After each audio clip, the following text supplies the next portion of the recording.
hearing about this FIFA situation? I mean, we've been talking about 250 for months, Right. years that they've been diving into this. Guys, I was originally on a committee, on one of the committees, because there's a bunch of little committees that formed, and they all got like 10 years ago, I was sitting at a table in New York City with a couple of guys from Philly, and they were saying, "Hey, what about this food truck? We can be food trucks. Eli, you want to do this?" I was like, "Okay, Sure. come in." 10 years from now, that'll never happen.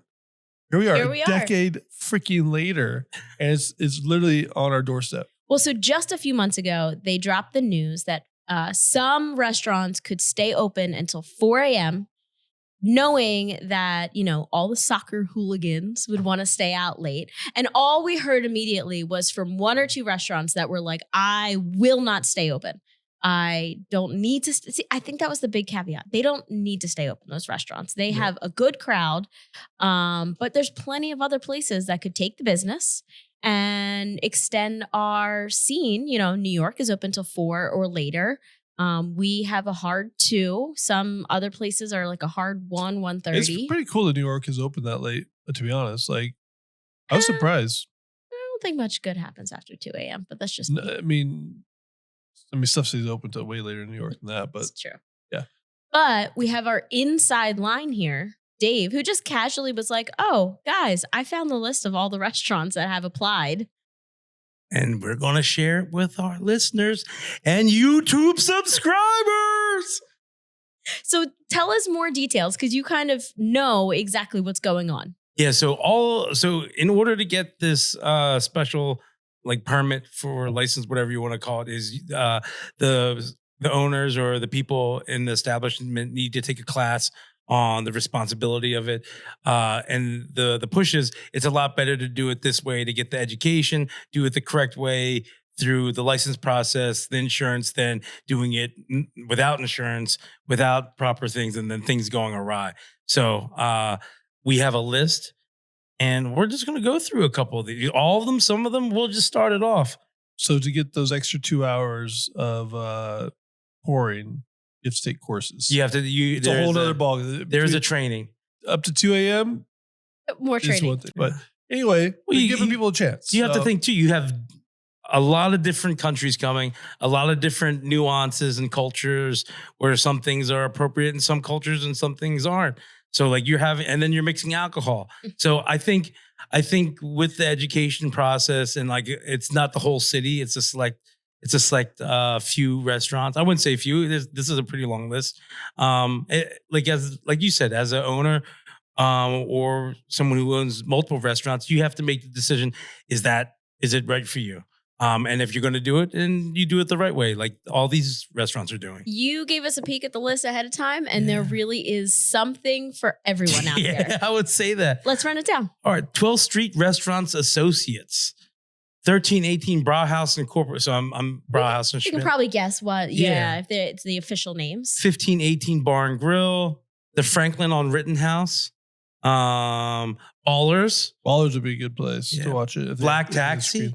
Oh, Black Taxi is another great. They'll be playing the games. Good soccer bar. Blue Martini. Blind Barber. That has a very club atmosphere. When I think of partying, I think of Bryce Harper, who owns Blind Barber. Oh, right. That's right. Yeah. I'm not familiar with this place. Bouquet? With Castor Ave. With a umlaut? I'm guessing it's in the Northeast. Yeah, Buchan. Buena Vista Restaurant. Kavanaugh's Rittenhouse. Dude, Cav's Rittenhouse has great food. The wings are really good. Yeah. And then we have the Gentlemen's Clubs of Philadelphia. We have Cheerleaders. Not fully nude. Club Risque. Mostly nude. Club Risque Northeast. Same. And I think that's Dolphin is, what is it? Dolphin is not, right? No, it used to be an old sailor bar. Yeah. And I think they might have had go-go dancers at one point, but they are not a gentleman's club. Becca would allow me to go to the Dolphin. But the Dolphin Tavern is on there. El Bonchinche Restaurant. 4940 North 5th Street. That's way up there. Elephant Espresso Martini Bar. Right. Then you got Evil Genius, which, okay, it makes sense. Fabrika. That would be cool. Fabrika. Is that how you say it? Yeah. I wanted so like I've never been, but I see the videos. It's like a Circus de Olay, like crazy, Yeah. like showmanship. It's like sideshows. Yeah. Cool. Like you go for a full dinner dining experience It's a with show. lots of shows. Dinner and show, yeah. Yep. Finn McCool's, Okay. Frankie Bradley's in the neighborhood. That'll be a fun time. Great dance parties. Helium Club. Oh, Helium Comedy Club is so I wonder if they'll potentially be showing it like in the club. Here's the thing. So this is not like they're going to be showing the games at 4 a.m. because there's no games at 4 a.m., right? I don't believe Like so. the East Coast is the latest they go, right? There are some West Coast games. West Coast games will be a little bit later. A little bit later. I mean, what does like a West Coast baseball game? But this is just so that the people visiting can just like have fun and enjoy. It also just makes us look as cool as New York. Like if your team is playing in Philly and you're gonna go, oh, cool. The bars are closed an hour after we get there by the time we get off the train. Yeah. All right. So home cooked on walnut. Okay. All right. Las Calas Birria. Los Tacos Food Market. Lucy's. Sports bar by Avram. It's the new FMC. iterations Not of the Lucy's Hat Shop, huh?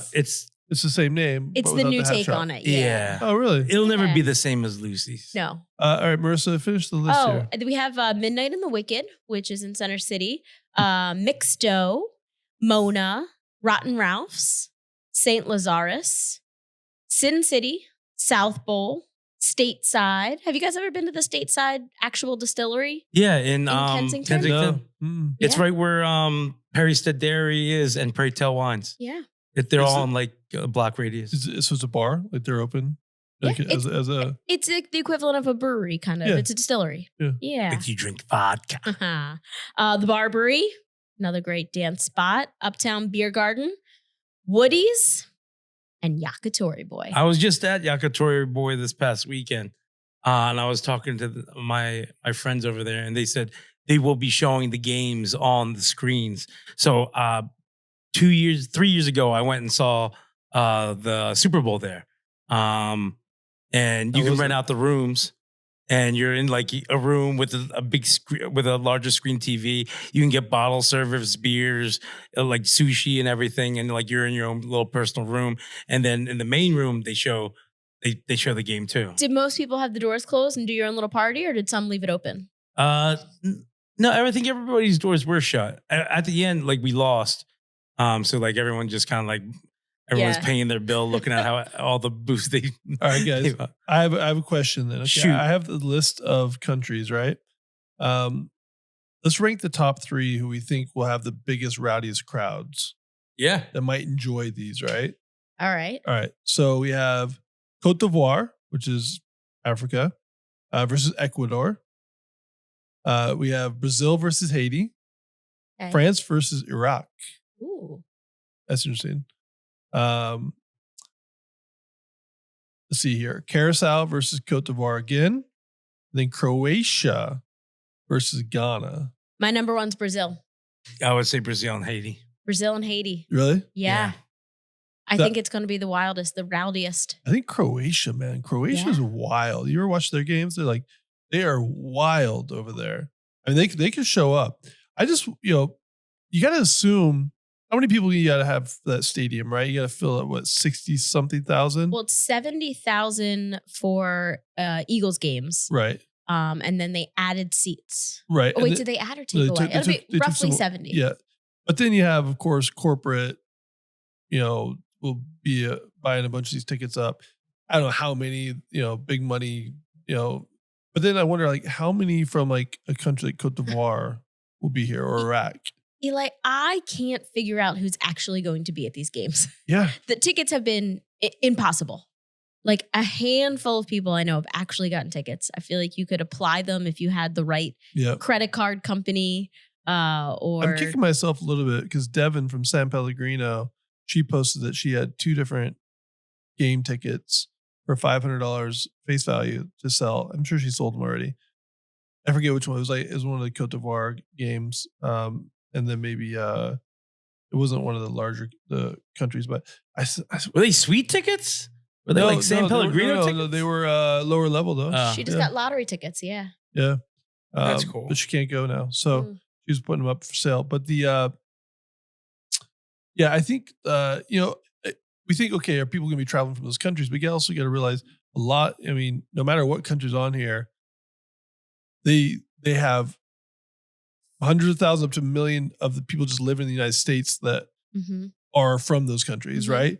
Immigrants. So it doesn't matter if you're Croatian, like they might just be coming from the West Coast because they live in Seattle or something, right? Like, so. Yeah. How many of the bars we already know host watch parties? For games because they have fan groups. Everywhere. So it's like how many are coming?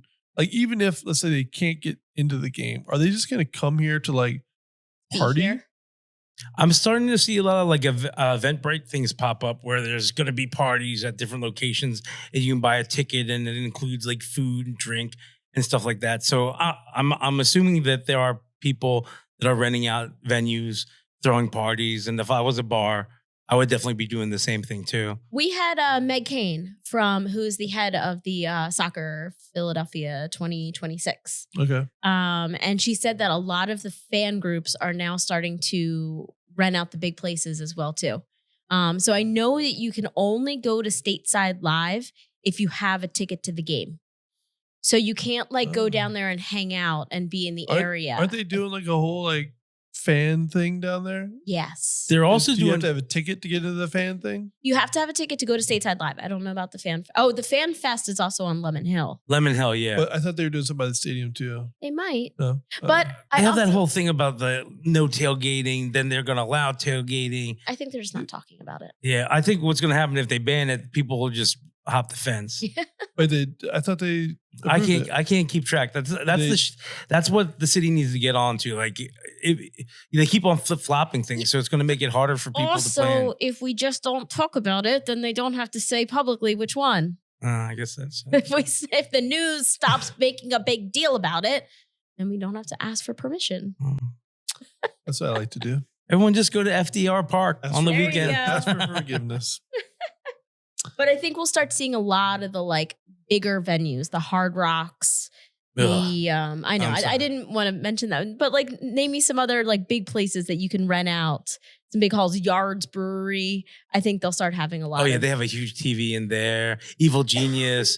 I would think like any brewery in the city, I think would be a great place to support your team or for them to throw a party, especially if there's food. Yeah, I hope it's great, man. I hope like Old City. I hope it's popping. I think. Yeah, I think it's gonna. Hopefully, it's as big as everyone says it's going to be. Because I know the whole Pope thing. Everyone thought that was going to be crazy, and that was a flop. And no one wanted to take accountability for that bullshit. And the other thing too, like, there's only 5 matches here. You know what I mean? June 14th, June 19th. That's a Friday. Monday, June 22nd. Thursday, June 25th, and Saturday, June 27th. I thought we had one on the 4th of July. Yeah, so I just put the ones that we know the teams are playing. So we do have one of the first games of the knockout round. So the group stage is when the teams just kind of play each other just to see who gets into the knockout. So I think it'll be like when Taylor Swift came to Philly.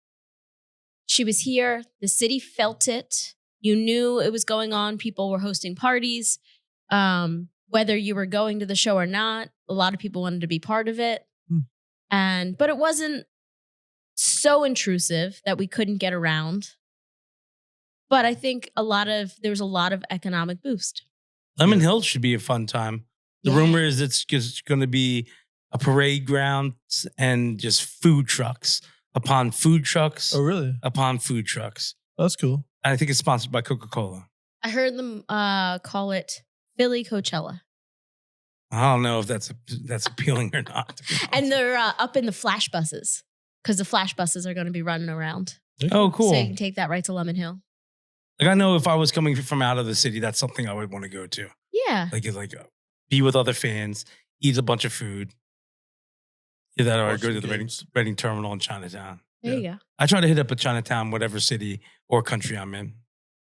Well, good luck to all of these bars and restaurants with your classes and your applications and all that stuff. And we'll be there to support you. We're going to be extra plastered for a whole month.